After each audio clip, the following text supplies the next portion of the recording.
নতুন একটা ভিডিও দেখো। ভিডিওটা কেমন?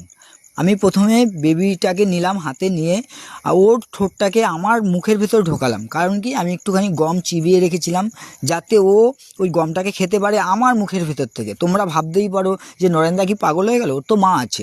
আমি পাগল হইনি, আমি পাগল হইনি। কারণ কি বলো তো, ওর মায়ের ভালোবাসাটা আমি দিচ্ছি ছোট থেকে, যাতে আমার সাথে বন্ডিংটা একদম ভালো হয়। আমি যখন হাতে রাখবো, যখন যেখানে যাব, ও সেরম সেম করবে, যেরকম আমার পায়রাগুলো করে। আমি প্রত্যেকটা বেবিকে এরকমভাবেই ট্রেনিং করি।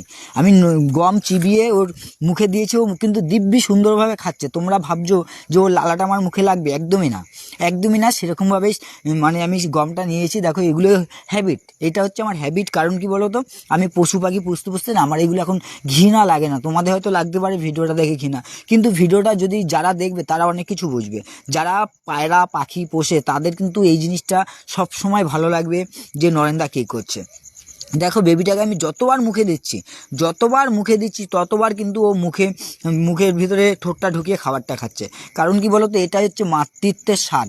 যে স্বাদটা ওর মায়ের কাছে পায় খাবার খেয়ে, সেই স্বাদটা আমি দিচ্ছি যাতে আমার সঙ্গে তোমার বন্ডিংটা ভালো হয়। দেখেছো, যখন বাচ্চা গম খায় এরকম ঠোঁটটাকে খুব ভালোভাবে ঝাঁকায়, ডানা দুটো সেম কাজ করছে আমার সঙ্গে। কেন বলো তো, এটা হচ্ছে ভালোবাসা। ছোট থেকে ওকে ট্রেনিং প্রাপ্ত করছি। ওকে এখন যতক্ষণ আমি ট্রেনিং দেবো, ও সেই ট্রেনিংয়েই মানুষ হবে। বড় হয়ে গেলে আমি আর ট্রেনিংটা করতে পারবো না। কেমন লাগলো ভিডিওটা একটু সবাই কমেন্টের মাধ্যমে অবশ্যই জানাবে।